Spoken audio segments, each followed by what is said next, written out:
Voice indicates the relationship of the verb to its subject.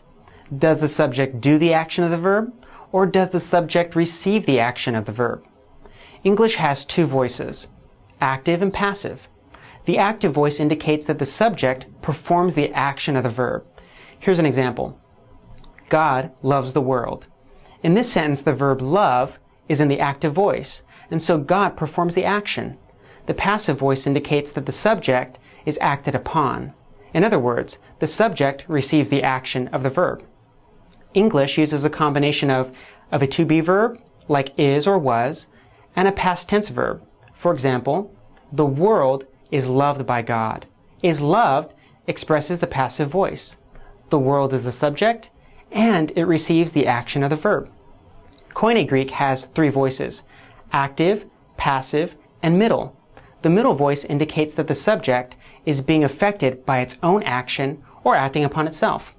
This is just a basic definition for right now. We'll go into greater detail in the following scenes. The active voice can communicate that the subject of the verb performs the action. And here's the visual filter that I've put together to highlight the Greek verbs in the active voice. Notice the selections that I've made here, verb and active, and you notice a question mark here for the middle section referring to tense. And select a double box for the highlighting. So the visual filter shows us in this verse that we have several verbs in the active voice underlying these English verbs.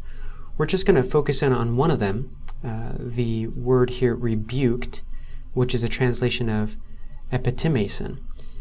Now the first question we need to ask when working with verbs in the active voice is who or what is the subject of this verb.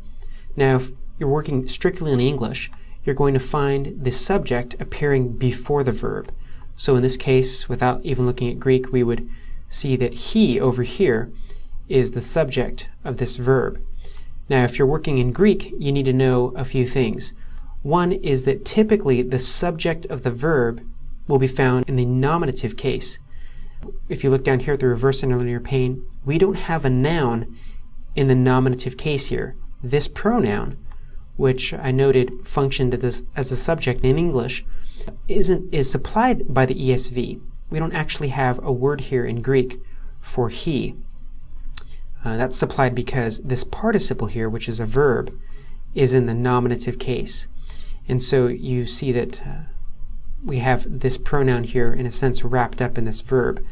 And it's the same over here with this verb, epitimesin. The subject of the verb is wrapped up in a sense with the verb. And it's the same over here with apin, which is translated said. Notice we don't have a pronoun or a noun being used here or afterwards.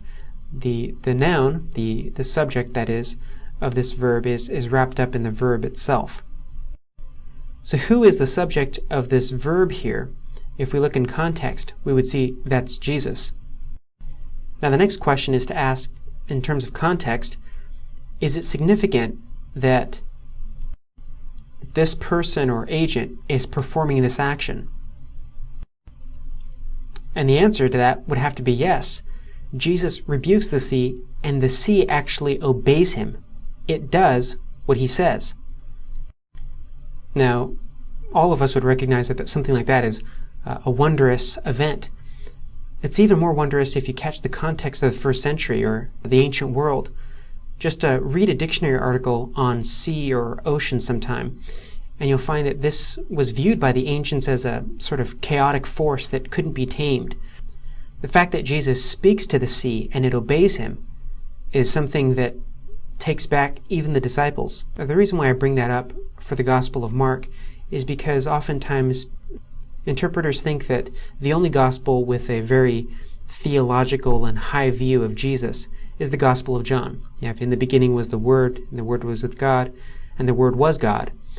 And we can look at that statement and say that there is a definitive proclamation that Jesus is God and Lord of the universe. But here we see in Mark 4 that Jesus does something that no man should be able to do. This is in the realm of God, to be able to calm the sea, to tell it where to go and what to do. And that's what we have here in Mark, showing us that Jesus was more than just a prophet. The middle voice can indicate that the subject acts upon himself or herself.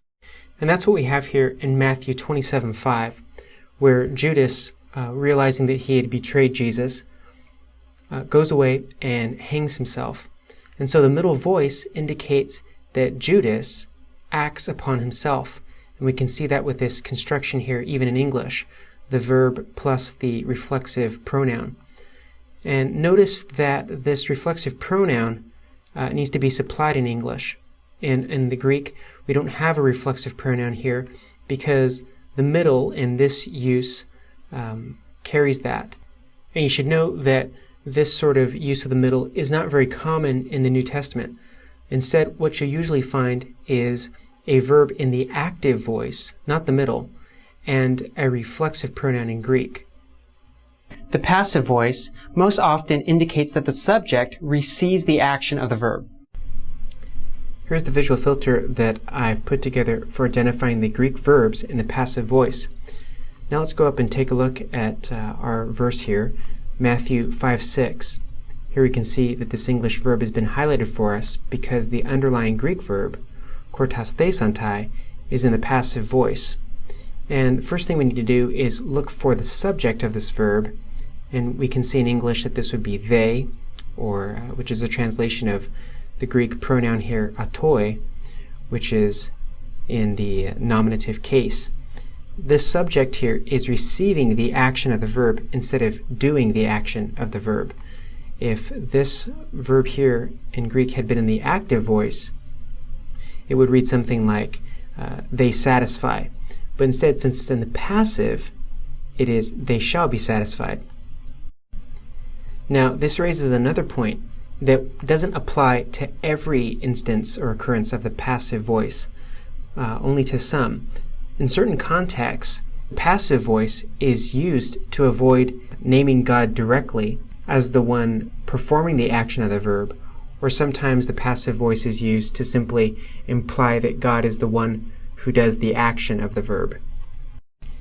And what I mean by that is this: in this particular verse, who is the one who satisfies? Since autoi, or they, are the ones receiving the action of the verb, who is doing the action? And what we gather from the context here, the one performing the action would be God. So this use of the passive in this particular context is called the theological passive or divine passive.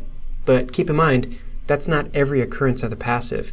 So you don't want to read into that somehow they were implying that God was the agent performing the action when he may not be. But that, again, is up to context. So here's an example from Acts 12:5 of why you wouldn't want to read every occurrence of a verb in the passive voice as having God as the agent, that is, being a theological or divine passive. So Peter was kept in prison, but earnest prayer for him was made to God by the church. Now, if we look at the broader context, we would see that Peter was put in prison by the Jewish religious leaders and not by God. That kind of distinction as to whether this passive verb is a divine or a theological passive isn't up to the form of the word alone. It again is a matter of context. Sometimes a verb may be passive in form but active in meaning because it has no active form. These are called deponent verbs.